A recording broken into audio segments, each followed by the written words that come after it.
네, 안녕하세요. 함께하는 교회 이규용 전도사입니다. 오늘 8월 30일 와플터치, 오늘도 저와 함께 말씀을 나눠보도록 하겠습니다. 오늘 함께 보실 본문 말씀은 창세기 28장 1절부터 9절, 창세기 28장 1절부터 9절의 내용입니다. 다들 와플터치 이제 다들 읽어보셨으리라 생각을 하고, 혹시 안 읽어보셨으면 지금 영상을 잠깐 멈췄다가 말씀을 읽고 다시 영상을 틀어주시면 감사하겠습니다. 네, 다들 읽으셨죠? 네, 오늘 본문 말씀은 읽어보셨으면 아시겠지만 어제 또 그제 계속 이어져 오고 있는 이삭과 야곱의 어떤 승계에 대한 이야기가 계속 펼쳐지고 있습니다. 이제 어제 본문까지만 해도 에서가 화가 많이 났습니다.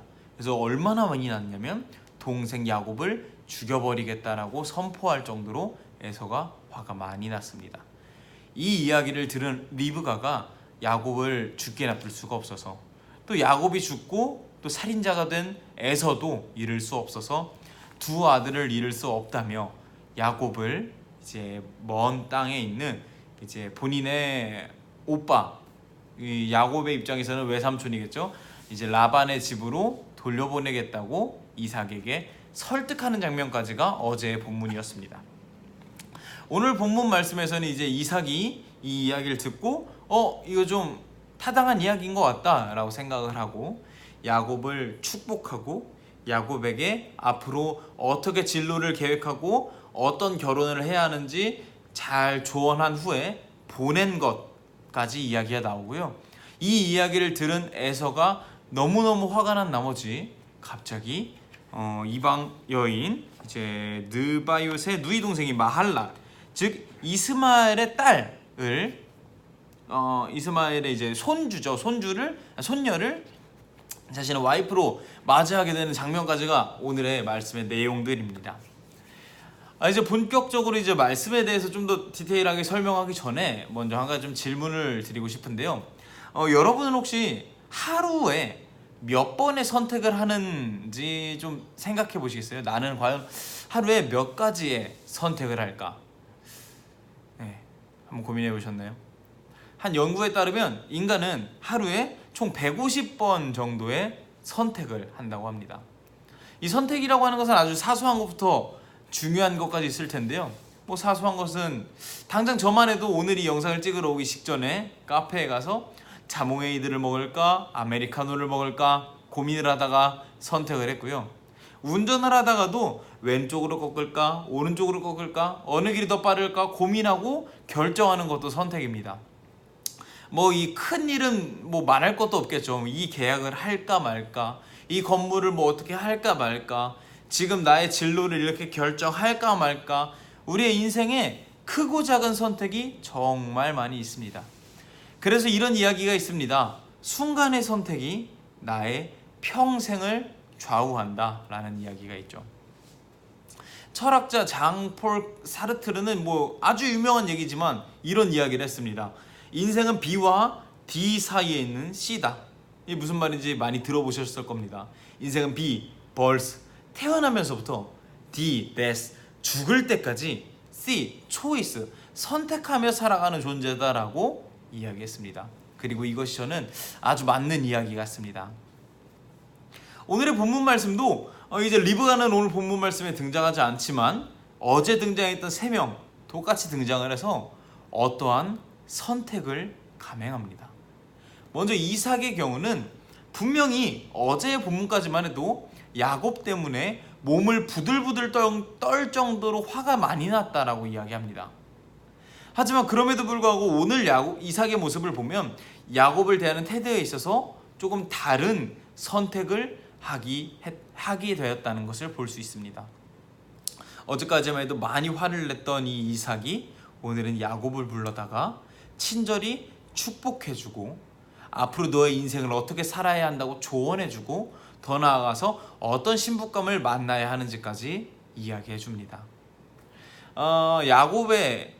야곱을 대하는 이삭의 태도가 분노에서 좀 다른 모습으로 변화됐다는 것을 볼 수 있습니다. 이삭은 굉장히 화가 나서 야곱을 문책하거나 질타하거나 집에서 내쫓거나 혹은 에서로부터 죽임을 당하게끔 가만히 냅둘 수도 있었습니다. 이삭에게는 여러 가지 선택의 폭들이 있었는데 그 중에서 이삭이 선택한 건 두 가지였습니다. 첫 번째는 아들 야곱의 속임수와 거짓말을 용서하기로 선택한 것입니다. 두 번째는 상황을 이렇게 만들어주신 하나님의 주권을 인정하고 순종하기로 선택한 것입니다. 그 다음 이제 야곱의 선택도 있습니다. 어쩌면 사실 야곱은 크게 선택의 여지가 많이 없었습니다. 이곳에 남아서 에서로부터 죽임을 당하거나 어머니와 아버지의 말씀을 따라서 외삼촌 라반의 집으로 가서 도망가는 것, 이 두 가지 선택이었는데요. 야곱은 아버지의 말씀에 순종해서 라반의 집으로 떠나게 되는 선택을 하게 됩니다. 마지막으로 에서는 이제 상황이 이렇게 됐고 야곱이 떠났다는 것까지 알게 된 후에 좀 특이한 선택을 하게 되는데요. 성경에 뭐라고 나오냐면 9절 말씀 한번 여러분 눈으로 보시고 제가 읽어드리도록 하겠습니다. 제가 읽겠습니다. 그래서 에서는 아브라함의 아들인 이스마엘에게 가서 이스마엘의 딸이며 느바요의 누이 동생인 마할랏을 자기 본처들 외에 또 다른 아내로 맞아들였다라고 이야기하고 있습니다. 상황이 많이 바뀌었습니다. 이삭도 야곱을 어느 정도 용서하기로 결정한 것 같고 도망치는데 일조합니다. 그리고 죽이고 싶었던 동생 야곱은 도망쳐버렸습니다. 이런 상황이 자기에게 닥쳐왔을 때 에서가 취한 선택은 좀 특별합니다. 이스마엘의 손녀딸 마할랏을 또 다른 아내로 맞아들였다라고 이야기하고 있습니다. 이것이 도통 갑자기 툭 튀어나온 무슨 마할랏이냐, 이게 무슨 말이냐, 이게 성경에서 의미하는 게 무엇이냐 라고 했을 때 좀 설명을 드리자면 가장 기본적으로는 어머니와 아버지에 대한 일종의 반항 행동입니다.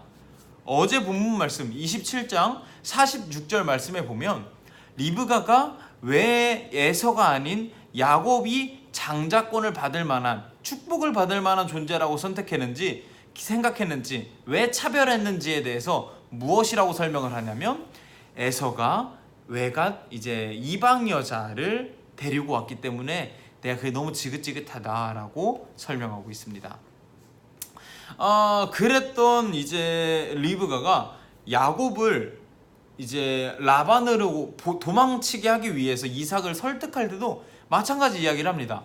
내 남편 이삭아, 나 지금 너무 저 에서가 이방 여자를 데려온 것 때문에 스트레스 받아 죽겠는데 야곱이 이 땅에 남아있다가 또 똑같이 이방 여인을 아내로 삼으면 그때는 어떡할 거냐라고 설득하고 있습니다. 그리고 아버지 이삭도 이 이야기에 어느 정도 동의를 했던 것인지 야곱을 라반에게 보내며 너는 이방 여자랑 결혼할 것이 아니라 라반의 딸 중에서 아내감을 찾아오너라 라고 조언을 하고 있습니다. 리브가와 이삭 모두 이방 여인과 결혼하는 것에 대해서 굉장히 좀 안 좋은 반감을 가지고 있다는 것을 저희가 볼 수 있죠. 그런데 여기서 등장하는 이스마엘은 어떤 존재냐면 흔히 알 수 있겠지만 아브라함이 이제 하나님께 약속을 받고 약속의 자녀인 이삭을 낳기 전에 그만 조급한 나머지 그의 하녀였던 하갈과 실수를 해서 이제 실수까지는 아니더라도 계획을 해서 하갈로부터 낳은 자식이 이스마엘이었습니다. 하나님의 약속의 자녀가 아니었던 거죠. 그리고 그 이후에 사라와 이런저런 여러 가지 일들이 막 펼쳐지면서 결국 쫓겨납니다. 하나님의 어떠한 계보, 족보로부터 벗어난 이들인 거죠. 하나님으로부터 나왔지만 하나님으로부터 멀어진 자들입니다.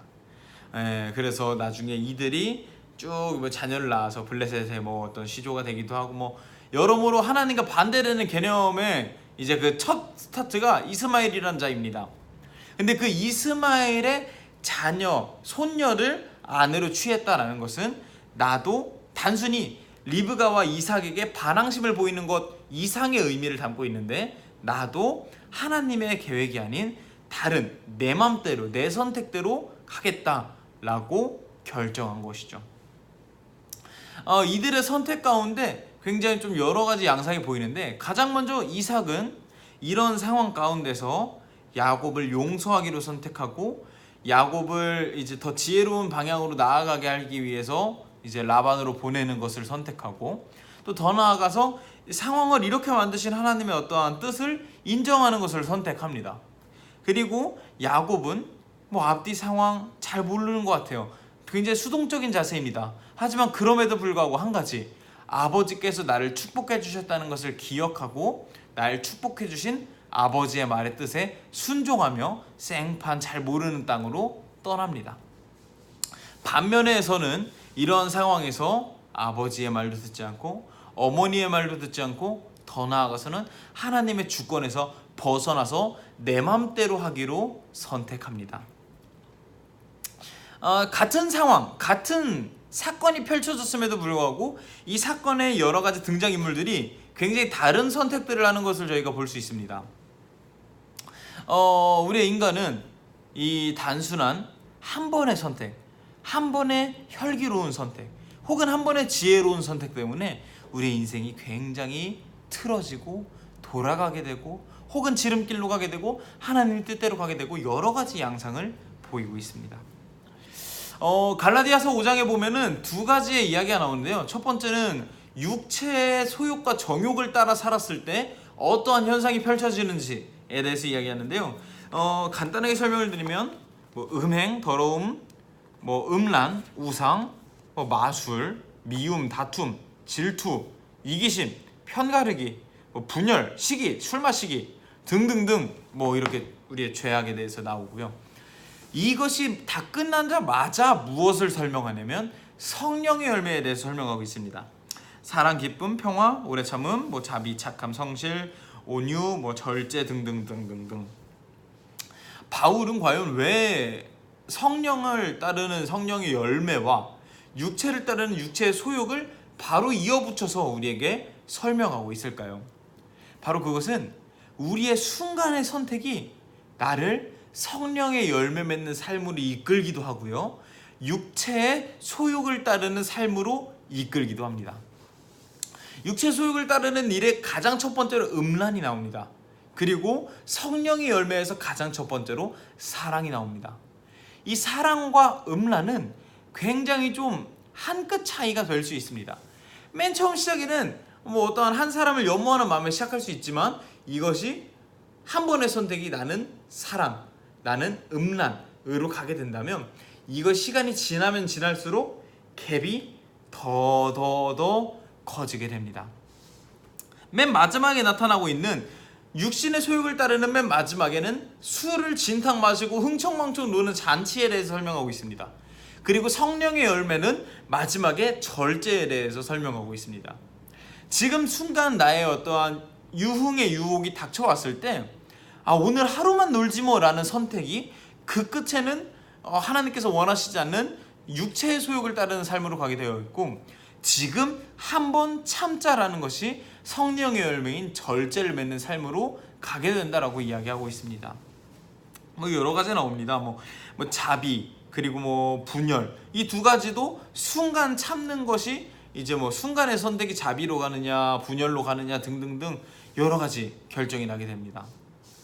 우리의 삶에도 순간적으로 찾아오게 되는 나의 선택의 기로들이 놓여 있습니다.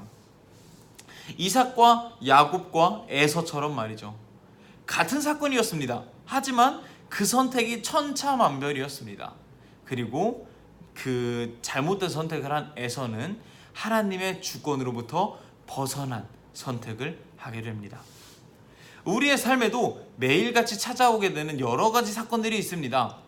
그 사건들 가운데 과연 여러분들은 어떤 선택을 하며 살고 있습니까? 지금 여러분이 하고 있는 순간의 선택이 한편으로는 육신의 소욕과 정욕을 따르게 되는 하나님이 싫어하시고 하나님의 주권으로부터 멀어지는 선택이 될 수도 있고요. 또 다른 선택은 성령의 열매를 맺는 선택, 하나님의 주권 아래에 들어오는 선택, 하나님의 일하심을 경험하는 선택으로 가게 될 수도 있습니다. 오늘 하루 여러분에게 주어지는 수많은 믿음의 기로들 앞에서 과연 우리는 믿음의 선택을 잘 할 수 있을까요? 우리는 부족하기 때문에 잘 선택할 수 있도록 하나님께 항상 기도하며 하나님께 우리의 인생의 선택을 맡겨드릴 수 있는 그런 저와 여러분이 되었으면 좋겠습니다. 감사합니다.